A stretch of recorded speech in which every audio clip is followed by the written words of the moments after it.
Hello, geeks. Welcome to Geeking Out, the podcast about all geeky aspects of software delivery, DevOps, observability, reliability, and everything in between. I'm your host, Adriana Villela, coming to you from Toronto, Canada. And geeking out with me today, I have Autumn Nash. Welcome, Autumn. I'm so excited to finally virtually meet you. I know. I'm excited too. And you are. I think we should play the 6 degrees to Tim Banks game because Is anyone not 6 degrees from Tim Banks? I know Tim has introduced me to so many amazing people. And I'm so grateful that he made the intros and that we just hit it off. There's been so many people on this podcast that Tim has introduced me to who have now become good friends. And I'm like, oh. I feel like he is like the ambassador of cool tech people, you know? It is so true. So Tim, Like if Tim is like, you have to meet, like, I hate it when people are like, oh, you should go meet this person. And I'm like, oh, are they going to be cool? But like if Tim is like, go meet this person, like, you know, they're going to be cool. I know, right? So Autumn, where are you calling from today? I am in Seattle. Okay, well, are you ready to get into our I'm going to say lightning round questions. I don't think they'll be lightning today. Are you a lefty or a righty? Wait, right? I had to think about this. Look, I am directionally challenged. Sometimes I will still like do the L thing and like I also can use both hands, but definitely mostly a righty. Awesome. Okay, next question. Do you prefer iPhone or Android? iPhone, team iPhone. Me too, team iPhone. Okay, good. I was like, please be team iPhone. Like One thing I wanted to ask, because I think we were talking about this before we started recording, because you said you have an art degree, and I then do. you got yourself into tech. So I'm curious, how did you end up in tech from an art degree? This is like the craziest longest story, but Yes, I so love these stories. I love like painting and art and like just all the intersections of like how art is almost like it can be like love, but it can be like a protest against things that are like going wrong. It can be like art is just like being creative, and art is just such a huge part of my life. But let me tell you, getting a fine arts degree and a graphic design degree does not pay the bills. And I really like fancy coffee and food. And I, I finished my first degree, and I remember like taking my son with me to go like walk, and it was great. But I was like, ugh, I had my own graphic design business, and it was just like such a hustle to make so little Oh my money, and god. people didn't value like they're like, oh, well, I can go on Fiverr, and like I'm just like, well, then go to Fiverr because like I got a whole ass degree and I don't want to do something for $20. Like, you know what I mean? Yes. Oh my So god, I can so relate. I was like, I spent so much money on an art degree. I don't want to spend a lot of money to go back to school. And I need a job that's going to make a certain amount of money, but I want to like enjoy it. And like when I graduated high school and I got tattoos on my wrist because I was like, this is my buy-in to never take a like shitty job that like I can't be myself at. You know what I mean? Yes, I love And that. I was like, I need a job that like I can show up with like tattooed and pink hair and ridiculousness. And I want it, like, I think that the way that people treat you at your job, like I always told my little brother, I'm like, you have to find a job that requires enough skill that makes you special enough that hopefully there's a buy-in for them to treat you like somewhat well, right? Yep. So I was looking and I was like, I need something that's not going to cost a lot of money to go back to school. So I found a school that was not very expensive, which I've gotten a lot of shit for the school I went to, but whatever. And I was like, I really want it to do with like computers because I love Yeah. computers, and I want it to be like, I was in the time at the time I was pregnant with my second son, and I was like, I wasn't really sure where my marriage was going, and I was like, I'm gonna have these little kids, and I don't want to leave them at home. So it either needs to make enough money that I can put them somewhere that I feel like they're safe, Yeah. but it needs to be from home where I can like know that they're like okay. Yeah. And the other then so I was living in Virginia because I was married to someone in the military at the time. and I was living in Virginia by the Norfolk base, but like in Suffolk, which that matters later. It's like down the street from Hampton, Virginia. And the movie Hidden Figures came out, and I've always loved computers. I've always been like super into like how things work, and I got an iMac when I was, I think, in like the 3rd grade, and it was the most magical thing ever to me because it was the clear color ones, and Oh watching yeah, yeah, all the circuits and all of that. And then I had like this weird sickness in high school, and I had to leave my art academy and go to the technical academy, and I just got thrown into one that I didn't want, and it was like building circuits, and I was like, this is so lame, until I started putting the circuits together and figuring out how to like solder them all. yeah, And like just the experience of watching like of like your first computer come into your house and like seeing the outside, I mean the inside of like what the computer is, and turning it on and learning about like, like files and floppy disk and all of that, and then the experience of seeing how you solder those like pieces on, and how like just it's all ones and zeros. And then so I was going to school for graphic design, and then also I had to take another technology class, which kind of like was like, it was like information technology 101, but it was kind of a lot of that, like, like ones and zeros and how computers work. So fast forward, I was watching like Hidden Figures, and I'd always been like, I don't know if I'm smart enough to go to school for like a computer science degree. And I think seeing like Mary Jackson and like Catherine Jackson, and the fact that like they were brilliant, like they were doing the work at NASA, and like Mary Jackson had gone to Hampton High School, which was right up the street from my house, right where my son was born. Not the time I had actually had my son, and he's like sitting in my lap, right, and I've got like a kid next to me watching this movie, and down the street from me, they wouldn't allow this woman who was a fucking aeronautics engineer go to school while she's doing the job, but they wouldn't let her take night classes at that school to like further herself. They wouldn't let them go to the bathroom, and like it was wild because my son's 5th birthday yeah. was at that museum Oh that my is god. now the Catherine Jackson like space museum that's right down the What? street from like Oh my Langley. god. And I love space and all that kind of shit. And I was just like, I love space too. I Oh my love god, it we so are much. meant to Like I be love like the friends. Hubble telescopes and everything. I girl, we were like meant for each other. Like so like it just kind of sunk in, like how am I going to tell these little boys like grow up and you can do whatever you want if I'm too much of a chicken shit to do what I want, right? Yeah, yeah, Like how am I going to like give them a life? Like I wanted my kids to have a better life. Like I had such a bad childhood, and like just it wasn't like what I wanted for my kids, and I wanted to no matter what be able to give my kids a good life.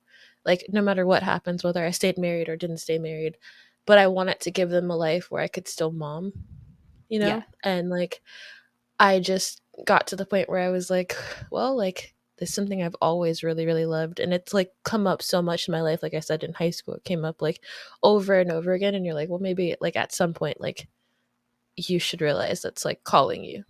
yeah, And I was like, there's like so many people that came before me and they fought for the right just to get an education. And I'm going to sit here and like basically self reject myself before I've even tried, you yeah. know? So I had signed up and I went back to school, and Carter, which is my second kid, was 4 months old. And I had gone back to school to Maryland. It's like Maryland University, but it's called Maryland University College because it's the military version of Maryland University. So Okay. I get shit all the time for not having a real computer science degree, and it's a software and development security degree, and like My it's not god. from a fancy school Who because cares, right? haters. Like you're kicking ass here, so who cares? So I ended up doing like my first couple of Java. Well, I did a C class and I did Java classes, and I Yeah. like fell in love with Java. I was like the structure and the brackets, and it's beautiful. And I had gone to get help, and my friend was like, "Hey, there's like this someone like I've never met on Facebook was like, there's this new military spouse thing that they're helping with coding and stuff, and you've been really into it, talking about it all like on Facebook." Because I was so excited about starting school, and like my homework was hard, and I kept making all these Facebook statuses about it. So I go down and get help, and lo and behold, this is going to become my best friend of the last like what 12 years. And it's funny, I have the truth table notes that she wrote for me, Yeah. like from that day. And she helped me with her home with my Java homework, and we've been literal best friends ever since. And I started getting involved with Millspouse Coders, and I became a virtual chapter leader, and then I became on the hackathon committee, and we did that. Then they like watched us for a long time, for a year, and we asked Microsoft and AWS to sponsor, and they said no. And then they said that they're going to watch us. The next year, they came back, and Microsoft fully sponsored the next hackathon. And I was like, I'm moving to Seattle, and I want to get a job. And then I found out I was pregnant, and I was like, oh no, like what if this like ruins my career? And I had an actual female engineer be like, you're never going to get a job now, like you just ruined your What? career. And like, so like when I announced it, there wasn't like congratulations. She was just like, you were working so hard, why would you ruin your career like that? God. Yeah, it was wild. Wow. Like I've had worse things said to me by women than men, but um I can vouch for that. I've had the same it's experience. wild. I know, like, what are we doing to each other? I Yeah, don't my like like there sometimes the stuff that like she was just like, you're already like in your 30s, and like it's gonna take you longer, and like now you're gonna like, why would you have another kid? And I was like, thanks, that was the congratulations I was looking for, and the oh my encouragement right now. god. So I was like, I told my husband at the time, and I was like, dude, we need to get to Washington. I was like, I want to take the MSAA program, which was Yeah. the military spouse program at the time. And I was like, we have a hackathon at Microsoft. So I was like, okay, everybody, give me 6 weeks. Give me 6 weeks to drop this baby. I'll get to Washington, and I'll like be the co-chair for like the hackathon. So I moved to Washington. Well, I moved across country. I stopped in Hawaii and California because I'm waiting for my house to be built. And like literally get to Washington, have a baby. I talked to the lady for like program manager for the hackathon. Shout out to Monica because I love her and we're still friends. And I can't wait to get coffee when you get back. What do you call it? And she was like, "Are you in labor right now? Get off the phone." like, like I rolled up with a big ass data structures book, and like I'm over there like trying to figure out like this whole thing, and I went to meet her before that, and I was like, I'm coming back with a baby, and she just looked at me like I love that. but like she literally was like, go have a baby. Like Monica is like, she is legit, like I love her. She's a gold star mom. She is just a phenomenal human, and I've learned so much from her. But I literally met her because she kicked me off the phone when I was trying to plan a hackathon while I was in labor. And so that's how it started. But I ended up getting her someone told me about the AWS program, and I ended up Yeah. as an apprentice at AWS because they didn't do another cohort of the MSAA, and it was kind of like hard to get to because it was Yeah. in Tacoma, and Yeah. they didn't really think about all the different bases having to like come to this one place. So that kind of started my whole career. I didn't even know what a solutions architect was, and then all of a sudden I was a specialist solutions architect, and I wanted to be a developer while I was finishing my degree. So then I switched over to becoming a developer after being a NoSQL database solutions architect for 2 years. And then I ended up Cool. a developer on the Corretto team for creating Amazon's version of Java. That is so cool. Oh my god. And you've touched upon like so many cool things. Like first of all, I can so relate on getting shit when you were doing graphic design, cuz so partway through my career, I quit tech to become a professional photographer for a Oh year. my A god, I was long a photographer too. Oh my god, that's wild. So you probably experienced similar shit to what you experienced as a graphic designer, which is like, well, I could take these photos with my phone. I'm like, okay, but they're not going to look as good. Dude, people Oh my I really hope that AI fucks art up so bad that people like, I hope it becomes the other way where people start to appreciate art and the hand drawn and like how much effort humans have to put into it. Like it's true. I'm It's going to true. get finish one of my tattoos after this, and my tattoo artist is like, I can't even go on Pinterest to get like pictures anymore and to get examples because like everything is AI, and it's like just so like altered. you know? Yeah, yeah. Like, you can tell. I Yeah, and, like, he's I think oh, sorry, go ahead. oh, no. I was gonna say, like, I think we have a bit of a kind of a rebellion towards that with the resurgence of like the popularity of vinyl, for example, or even film for taking photos. Like, there's like this huge movement now for film photography in place of digital photography. So I think we're starting to see some of that rebellion going on. There's so much beauty in things that are handmade or made with imperfection, like, Yeah, for instance, like, what do you call it?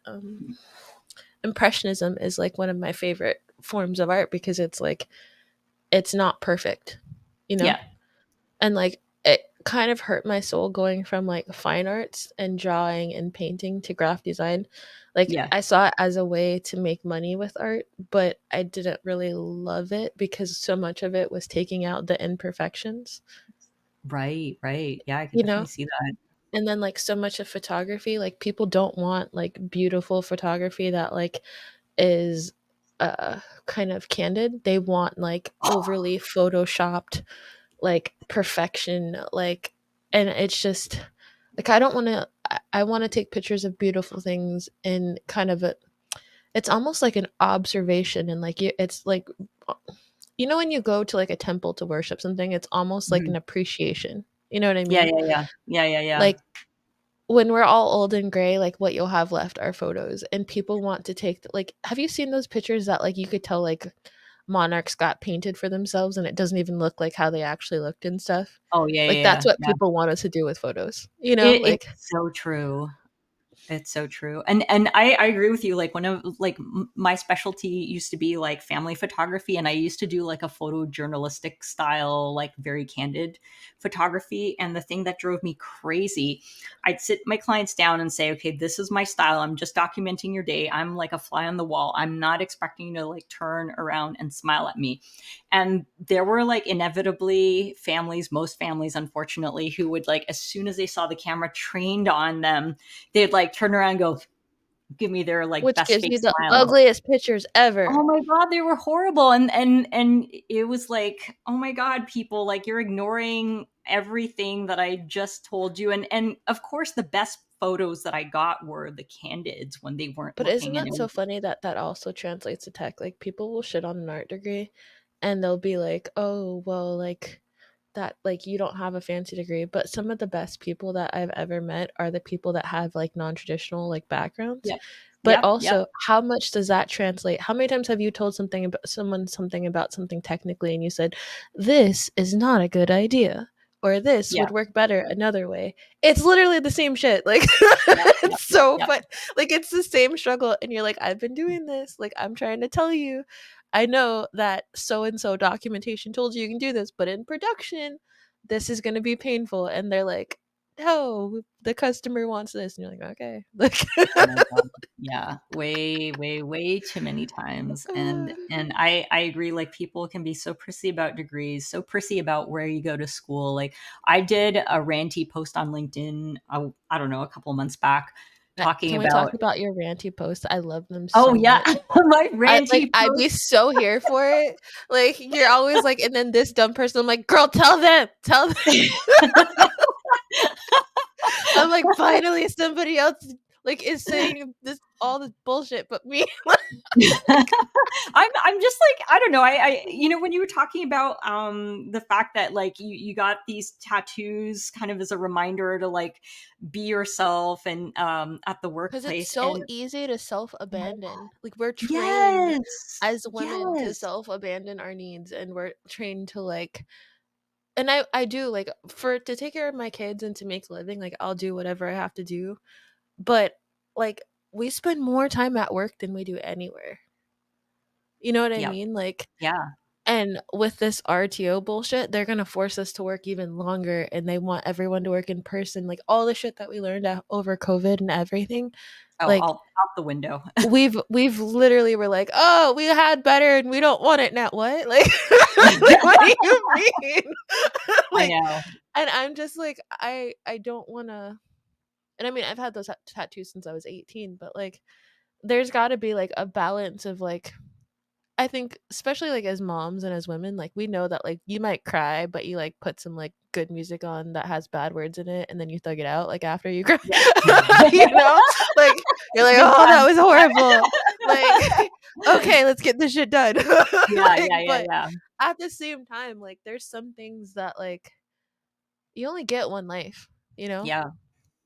Like, and I want it to be like a good one, and I want it to have like good people in it, and I want to, in the best of my ability, provide for my children and but create a good career that I'm like proud of, you know? Yes, yes, I agree. Like I used to go through the motions of and actually that's one of the reasons why I quit my tech job to become a professional photographer was because at the time I hated what I was doing. Like I was so bored in my tech job. I'm like I need a complete change and I'm at least super passionate about photography and a little bit obsessed and it was like shiny new thing that I can put all my energy into and just made me genuinely happy and when I came out on the other side and decided to go back into tech, I became like really reinvigorated by tech because Mhm. at that point I realized like, oh, I actually love tech. I was just not loving what I was doing in tech before.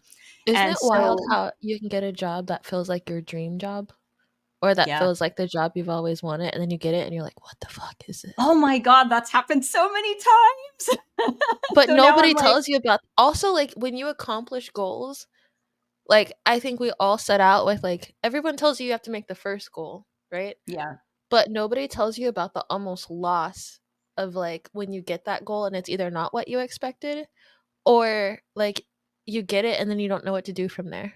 yeah, yeah. I have a horrible problem and maybe you can relate as well where I accomplish something and I will celebrate for, about 5 seconds and then I'm like, I need to accomplish something else that'll top this. Otherwise I'm a Yes. failure.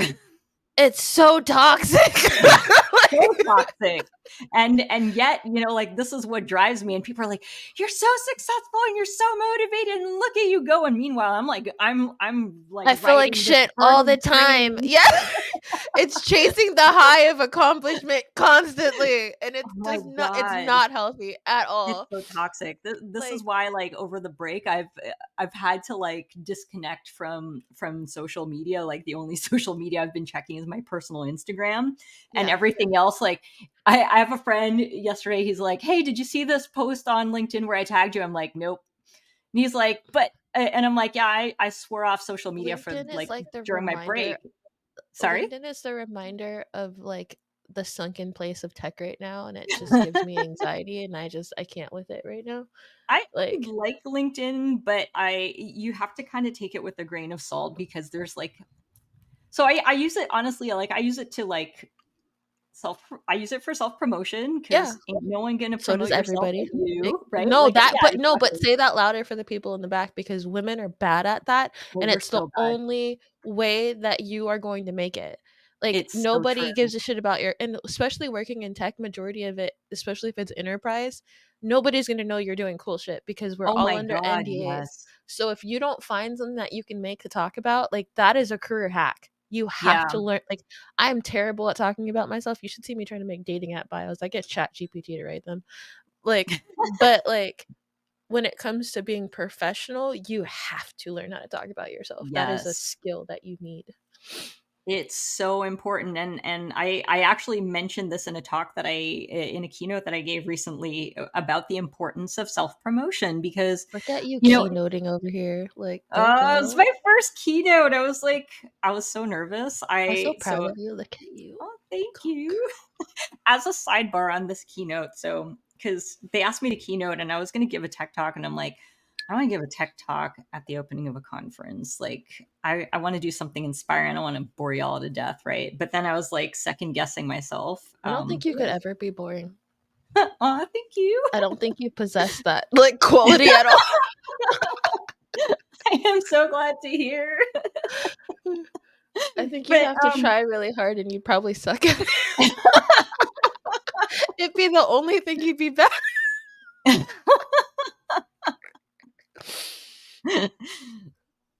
At this keynote, I was like, I don't want to do like a tech talk. I want to do something inspirational. And then I started second guessing myself because I'm like, oh my God, of course the girl is going to do a non-tech talk at a tech conference. This was like me getting in my head, right? We love to get into But our that own. is a struggle of trying to, Such a struggle. you have to like make that balance. Like I've been trying really intentionally to not make any diversity talks in the next year or so because I feel like I had so many, like they were data talks, they were talking about data bias, it was a lot of Yeah, yeah.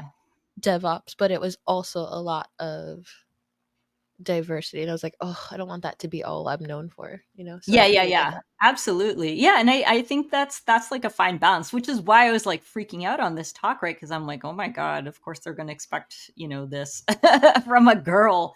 But I got like but one of the pieces of advice that I gave in this talk is it turned into like basically like these are things that I've learned throughout my what is it, Those are the 23. best talks. You were channeling your inner Kelsey Hightower, okay? There Like you go. Oh, thank you. Yeah, so I shared this piece of advice of like, promote yourself, that it's really hard, but like, you might have like amazing friends who will promote you as well, which is amazing. Like I love it when that happens, but at the end of the day, you got to fight for your own, for your own survival in the it's tech so world. true. I think And that a lot of engineers are so introverted too, and they're not like peoply, yeah. that like I know some brilliant engineers that are like basically like beholden to like big tech companies because they really think that they can't do anything else. And I'm like, dude, you're so smart. Like you could Oh go yeah, yeah. anywhere.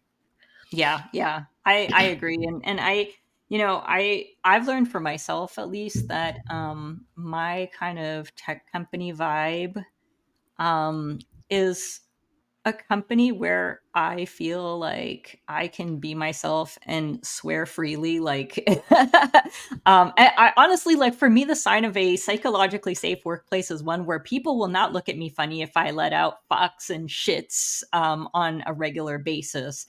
And for me, that's super important. I know it may sound silly to some people listening who might be, oh my God, swearing in the workplace is horrible. But for me, it's psychological safety because it means that I can absolutely be myself.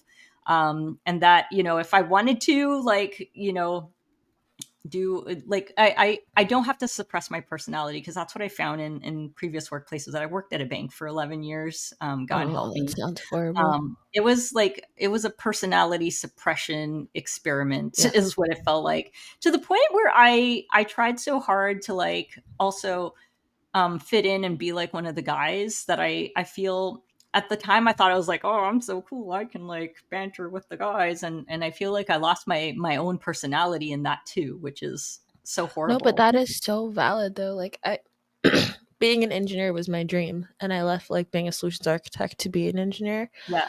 and it was so toxic. Like it was always like, you don't have a real CS degree and you don't have this, and like it's okay, but you don't, because you don't have this and you like or this, and it was never going to be good enough. Like Yeah. nothing I did was ever going, I wasn't going to be technical enough. And then it was funny, I interviewed for my new job and they're like, man, we can tell you're an engineer, we're going to have to coach you how to be a product manager. And I was like, what? Like what? Me? Like I get told every day that I'm too into process management and like to making processes better, and I'm not technical enough. And it was wild how other people saw me, because I was fucking miserable. I was so miserable, and I had people I loved working with, but I was Yeah. never going to be good enough. And like Yeah. it's funny you said that you felt psychological safety with people that swear, but that's how I pick my mom friends, that's how I pick my tech friends, that's how, Yes. look, I'm gonna learn how to run Kubernetes just to hang out with y'all because everybody has tattoos, cool hair, piercings, and like that's, look. When I walk into a room, I find the one mom that looks like she's just as unhinged as me, and I'm like, we have to be besties so we can survive through whatever Yeah. this mom event is. Like, you Yeah. know, Oh my like God. So relatable. I gotta tell you, like, I am. like most parents annoy me. Dude, um, nobody tells you. People tell you about the diapers. They tell you about like how they eat all your food and all this. No one tells you have to talk to people that you don't want to talk to my God, for real, in yeah, like like yeah. hopes for your child, okay? Like, and my kids are such extroverts and don't, well, I don't know. My son's kind of an introverted extrovert, like my oldest, but like talking to parents because they just happen to have a kid that likes your kid, Oh my it's God, the yeah. worst. Yeah, Like, and you don't have anything else in common. Or have you ever yes. had the other one where, like, you love the parents, but their kid is a shit? Because I hate Yes! that. Oh my god. I'm just like, I just wanna hang out with your mom. Don't terrorize my children.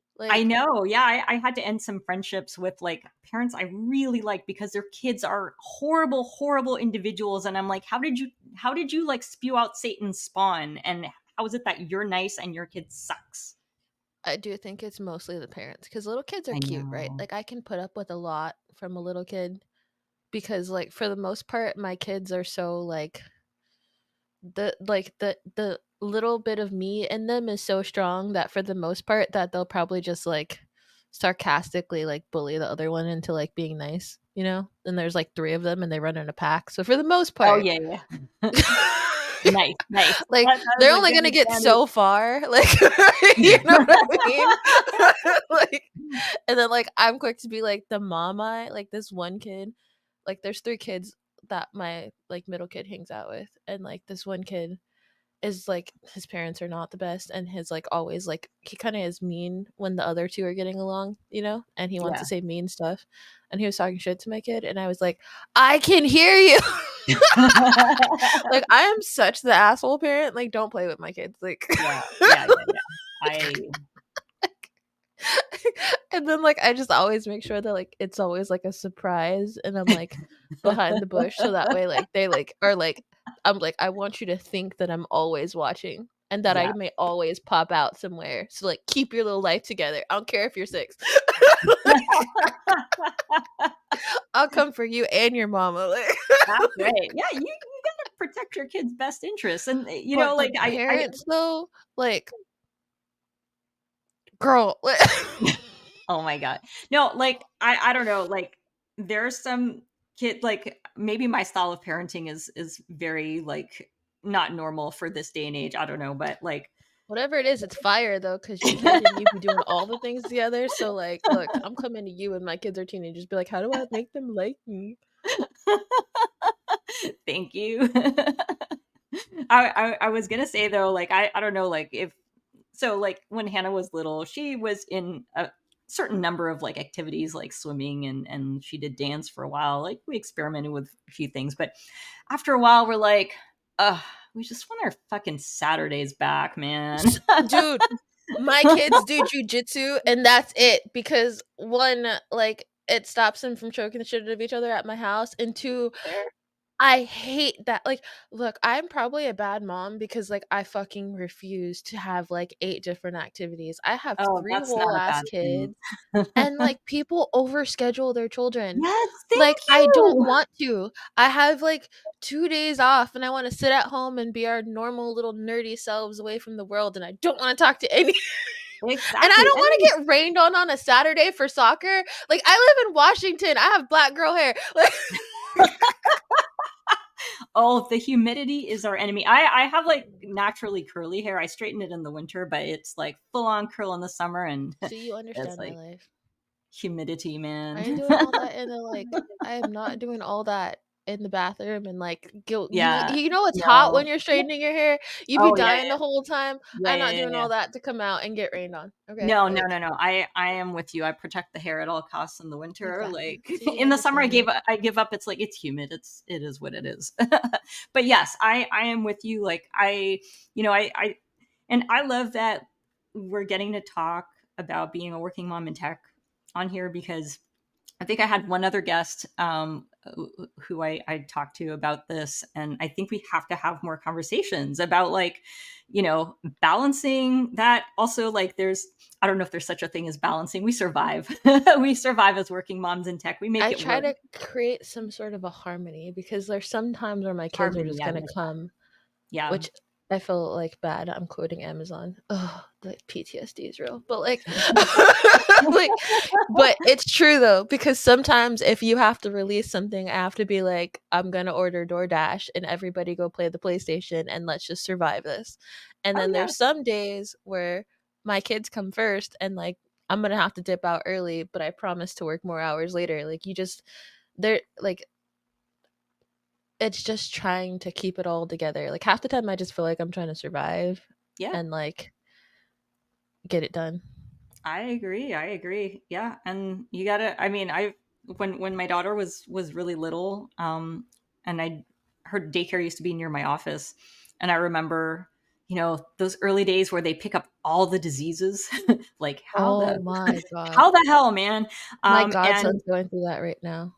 I oh my god, it's hard, right? And so I would like I had days where I'd literally like drop off my kid at daycare, walk into the office, get a call, Hannah's running a fever, we need you to pick her up. I'd be like, "Hey guys, bye guys." Like, and I'd feel so guilty about that. And Because isn't I that wild? Because you're feeling guilty while you're the one that's in this horrible situation where you now have to work from home know. and take care of a sick kid.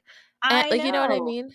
Yeah, and meanwhile, you're like feeling like everyone's staring at you like, oh my God, she's not pulling Mhm. her weight. Like I always felt like I was getting, especially from my male coworkers, and it was like it was so frustrating. And That's it's one not that thing my I love. husband didn't help, but he worked like he so I was lucky that Hannah's daycare was near my workplace. My Yeah. husband worked like far away. He had to drive to work. I had the privilege of being able to subway to work from my place. He had an hour drive each way, so it was like he couldn't be the one doing that, unfortunately.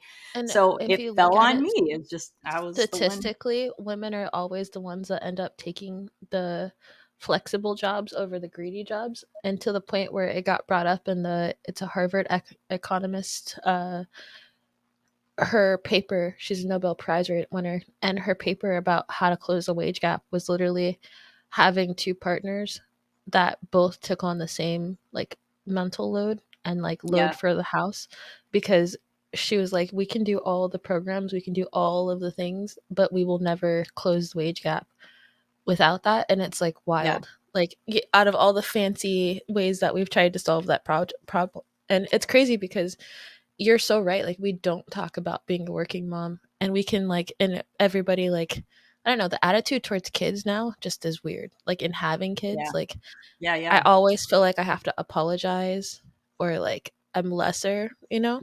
So it's yeah, like what you said is so true. Like if we don't make working mothers more of something that we see, like that's why like there's so many times where I wanted to give up on being an engineer or give up on being in tech, especially the last 2 years. And like yeah. representation matters, like to little brown It girls like me, does. because the Oh my only god. black engineer I ever saw for a long time was Angie Jones. Without Angie Jones, I Yeah, wouldn't be here, you yeah, know? yeah, yeah. But also, like, I get questions all the time, and they'll be like, "Can I be I did a rewriting the code thing, and they were like, "Can I be a mom and an engineer?" And I almost didn't know what to say. And I want to tell her, "Yes, you can." But look Yeah. at how toxic and weird shit is right now. Oh my Like, you know god. what I mean? And I'm We should get paid more for juggling more stuff. Like And seriously, in the like like in the age of AI, we're really gonna fuck around and say that like like being technical is the only thing that matters. Bro, like we're gonna have so many things that can write code, but knowing if it's good code, knowing if that code is gonna work, being able to talk to teams, being able to build relationships, that is what's going to set us apart. Being able yeah. to like work under stress, multitasking, being a mom, being an Mom. engineer are so intersectional. Like, Oh my what god. do you mean? Like, Big time, big time. Yeah, and we gotta keep having these conversations. We also like every time I talk to my American friends who are moms and hear it's hard about out here, girl. your It's hard. maternity leave policies, girl. Like It's in not even just Canada, I maternity. got a Look at what they're year doing with off. sick leave. You had a year off?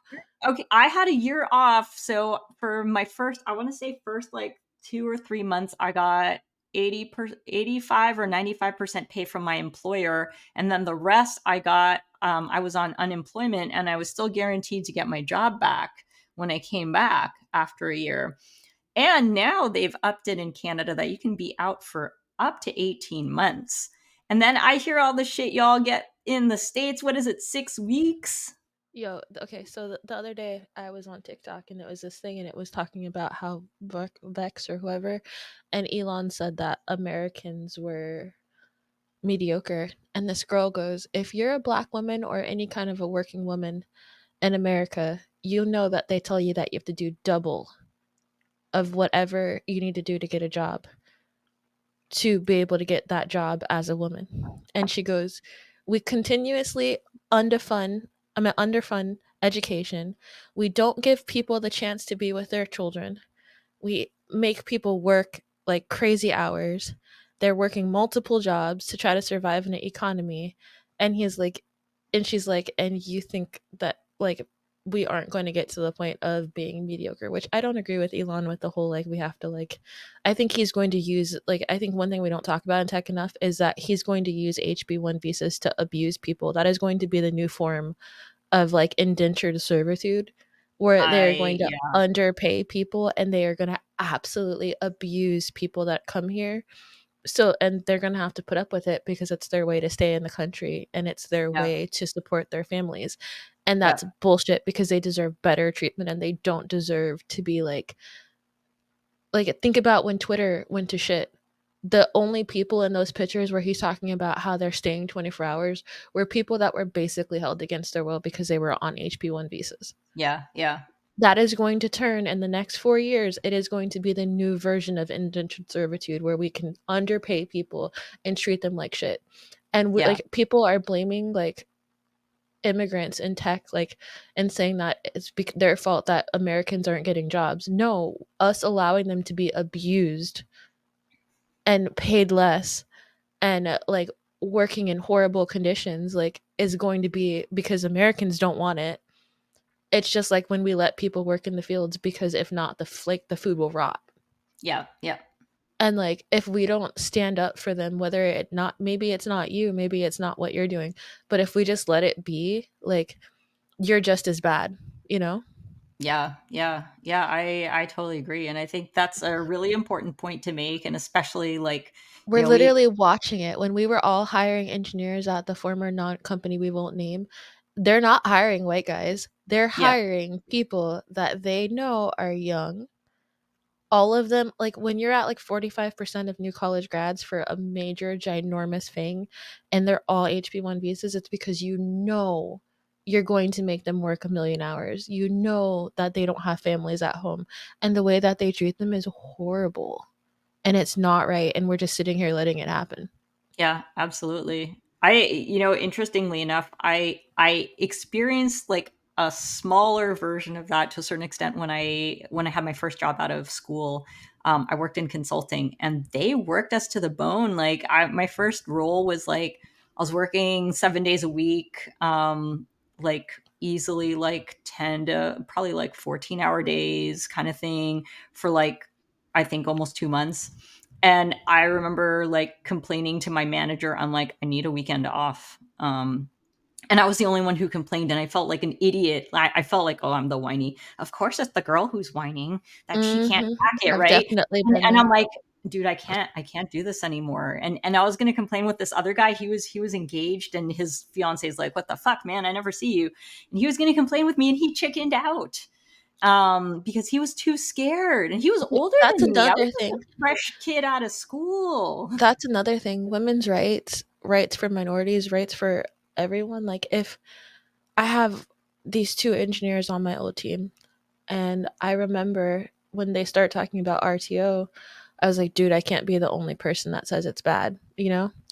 And my senior engineer, who's like the most one of the most seniors on our team, that was like a really good part of our release team, he was like, my wife is, in school, my wife and me have two kids and we're sharing the load, and this is going to be like really bad for my family. And like people ask me all the time when I give like talks about women getting in tech and how we can get women in tech, and they'll be like, well, what can I do to help? And I'm like, be the dude who says, I have to go to the vet, I have to take my kids here, I have to Yeah, go pick my kids up. Because when you make it not weird and we're the only people that are saying it, you make it so much easier for women. It's so true. It's so true. Yeah, and that's another thing that comes up a lot is like use your privilege. Yes, it's No, like use people it think for it's not a good. big deal. It's such a big deal. Such a huge deal. Yeah, you gotta show people that it's okay. Like give them that psychological safety. It's so so so important. For sure. I think that's the only way that we get through the next couple of years is like sticking up for each other, you know? Exactly, exactly. I love that. And I know I could keep going on and on and on, but we are coming up on time. But before we part ways, do you want to give like one either last piece of parting advice or spicy thoughts on anything? I think what we landed on was really good. Like, I think we all have privilege. I have privilege. The fact that I've gotten to have like rad jobs, like, we Yeah, all have privilege. Like, stop being an asshole and use your privilege to stick up for other people, you know? I love that so much. That Like, is definitely, like, after you climb a ladder, like, reach back and help somebody else climb too. Yeah, I am fully with you on that. I think, I've always said this, I keep saying it. We're all here because someone believed in us at some point in Yes. our Oh my careers. god. And And I now that feel we don't have Twitter, dude, Twitter was such a good way to meet people. I guess Blue Sky is coming, but this yeah, guy's getting there, I think, which is nice. I'm kind of happy with how it's I'm really moving happy along. with it. But yeah, I agree. And the other thing too, to add to that is, I think we uh whenever, because you and I have talked about imposter syndrome before in other conversations, So bad. and I think like I struggle with it still all the time, But you're even amazing. But you're right, like, amazing. and the thing that I try to tell myself is like someone asked us to be here, like when you were saying how you're getting shit over like the degree that you had and all that, and it's like, but you were asked to be where you were. It's not like you Dude, just this job magically fell on your lap, like like I you still am did like, the how did work, I get this asked to job? be there. Like, what if I don't do well? Oh my Oh, god. I have Like, this constant fear. Yeah, what's the word? what if they Panic find working. out? Yes. Panic work. Yeah, yeah, yeah. Like, it was so But funny. remember, you were asked to be there, and I try to remind myself of that too. We were asked to be here. Someone believed in us, and therefore we deserve to be here. And I think Wild. it's on us to use our privilege also to help out those who are starting out in their careers, especially those of us who look like us, so that we can continue to inspire them. At this point, we're gonna even have to help out each other who's been in this career because look at how it is. Like, people with 20 years of experience are having a hard time. Like, it is wild how much we've all are just gotta like stick together and like help each other, you know, It's get so through this true. weird time. It's so true. And I'm very grateful, I have to say, for the tech community. Definitely the tech community that I've found in the last, like 5 years. I feel like it's been hiding, or I wasn't Dude, aware of it. And I'm so grateful to have found it all and you have cool found people have been people like hanging out you. in Kubernetes. That's what like the secret was. I was over there in like Java and like stuff, and then all the cool people with like cool colored hair and tattoos were chilling in the Kubernetes community. Yeah, they were definitely not chilling in the banks. Either that or they were like hiding their cool sleeve tats under like the button-up shirts and the and the suit jackets. Spending all that money just to cover up the cool art. I know, right? Ugh. All right. Well, thank you so much, Autumn, for geeking out with me today. Y'all don't forget to subscribe and be sure to check out the show notes for additional resources and to connect with us and our guests on social media. Until next time, Peace out and geek out. Geeking Out is hosted and produced by me, Adriana Vilela. I also compose and perform the theme music on my trusty clarinet. Geeking Out is also produced by my daughter, Hannah Maxwell, who incidentally designed all of the cool graphics. Be sure to follow us on all the socials by going to bento.me/geekingout.